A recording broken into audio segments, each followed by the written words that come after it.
All right, Shalom, all praises to Yahweh, by Hashem Yahweh Shai, by Hashem Rakak Wadash, double honors to the apostles, the elders, a great millstone, Shalom to the elect. All right, this is Aratazah back again with a quick lesson through the spirit of Yahweh Hashem Yahweh Shai, Lord willing to be edifying.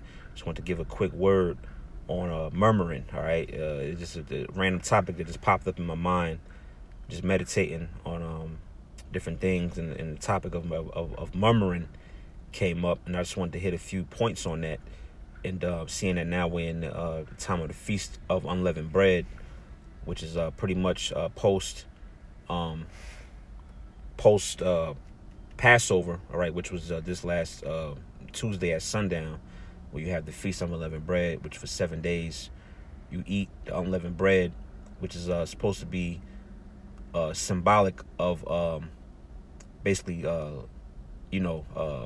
leaven spiritually that we might have had up until this point. We're supposed to be getting rid of it, cutting certain things off, and basically that that murmuring demon, which brothers throughout the various camps know about that. When you got that one brother that's murmuring, which that particular spirit never wins, man. All right, so if and it's not as if I see it in brothers, but it's just putting it out there through the spirit, man. You want to watch for that particular demon, because it's real crafty and it's very deceptive, man. Okay, and really, that type of spirit is really sowing discord amongst brethren, which we know pursuing the Proverbs 6th chapter. That's one of the things that Yahweh Shem Yahushua hates, man. All right, so be very watchful of that spirit, man. We got to remain upright, which I'm Lord willing get that precept later. And just be right and be sincere and true when it comes to the brotherhood, man. All right, trust in your leadership. All right, trust in the doctrine. Trust that this is the path and the way that Yahweh Shem Yahushua laid out for us to follow to lead us to salvation. Okay, but we got to check certain things, man. So I'm gonna just make this real quick. This is Philippians chapter 2. I'm gonna start at let me see. I'm gonna start at verse 12. It says, "Wherefore, my brethren, as ye have always obeyed, not as in my presence only, but now much more in my absence, work out your own salvation with fear and trembling," right? So that's what we have to do as men and servants of Yahweh Shem Yahushua, is work out our own salvation with fear and trembling. Now, we know that this truth is a team effort, all right? That's why we have the brotherhood, we have the different camps, but at the same time, it's an individual walk as well, all right? We can't make it off another man's work or another man's doings. We got to worry about ourselves. However, this is a team effort at the same time, all right? That's the balance to it. Verse 13, "For it is the Most High which worketh in you both to will and to do of his good pleasure," all right? Yeah, and basically to do the Lord's will and his good pleasure is to teach his word, man. All right, week in and week out. All right, on highways and byways, week in and week out, and also doing these weekly lessons to build up and edify the hopeful elect, man. All right, verse 14, which is the point: "Do all things without murmurings and disputings." All right, so we got to do all things pertaining to this word without murmurings, man. All right, because murmurings is a spirit, as I mentioned, that leads to what? Sowing discord amongst the brotherhood, man. All right, you got that one individual that got demons on him, all right, that got a certain particular agenda. He's pulling one brother to the side, speaking about this one, and he's putting that demon on that brother. Now he's looking at the other brother sideways, and it's just tacky, man. Okay, and that's something that should not be allowed, or that should be accepted in the brotherhood, man, of Yahweh Shem Yahushua in these camps. So 15 says that ye may be blameless and harmless, the sons of the Most High, without rebuke. All right, so we want to be as perfect as we can. Now, we know that we're going to fall, we're going to stumble, we're going to bump our heads, we're going to have certain shortcomings that we got to work on, but at the same time, you want to strive for perfection and be blameless, man. All right, you want a record where nobody can say really anything about you, man. You just a righteous brother that tries his best and puts the ministry first, man. That's basically what you want to be of your reputation. Reading on, it says, "In the midst of a crooked and perverse nation, among whom ye shine as lights in the world. So we got to be that light in the midst of all this darkness out here. Okay, it says, holding forth the word of life, that I may rejoice in the day of Hamashiach, that I have not that I have not run in vain, neither labored in vain. All right, so let me go from there to I want to say that's 1 Corinthians chapter 10. Let's see, it should be 10. Oh, Slakia. 10 and 10. All right, this is 1 Corinthians chapter 10.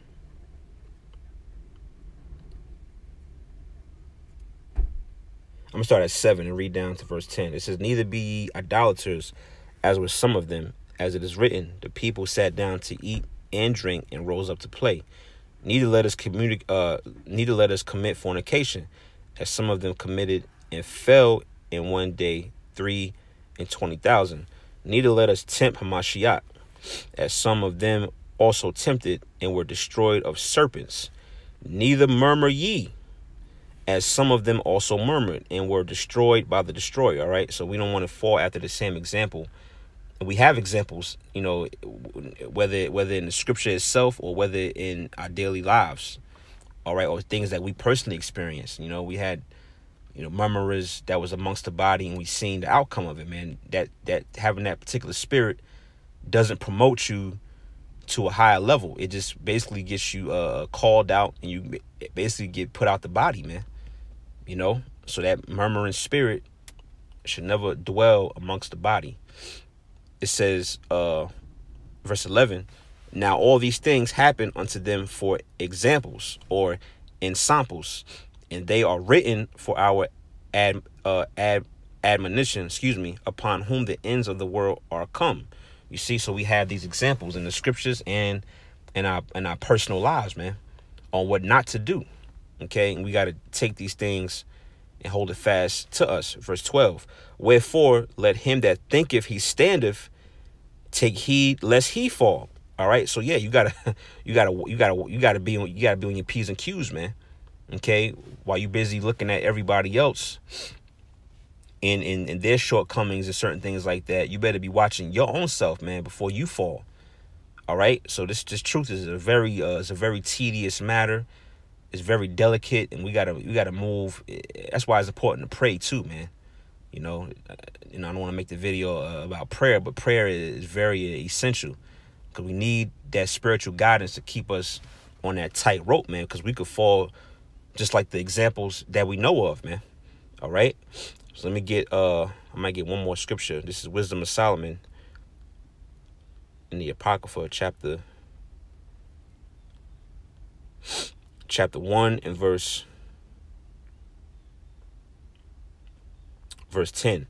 This is, for the ear of jealousy heareth all things, and the noise of murmurings is not hid. You see, so murmurings are never hid, man. Eventually, that spirit gets called out. That demon gets called out. You know, whether you was murmuring for a year, 2 years, 3 years, eventually it's all in Yahweh Shem Yahshua's timing.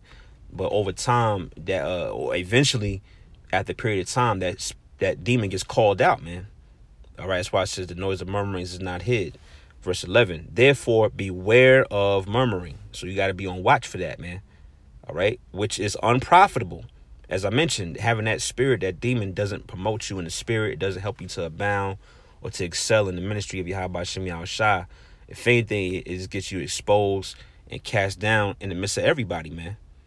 All right, it says, reading on, and it says, and refrain your tongue from backbiting, for there is no word so secret that shall not says that shall go for naught, and the mouth that belieth slayeth the soul. You see that? So that murmuring spirit is a demon, man. Okay, and we as men of the Lord gotta constantly watch that and be on the lookout, man. You know, because every so often that demon, even though it gets cast out, it tends to creep back in there. You know, it might jump on a brother, but if you ain't on point, if you ain't examining, man, you're gonna let that demon take hold of you, man.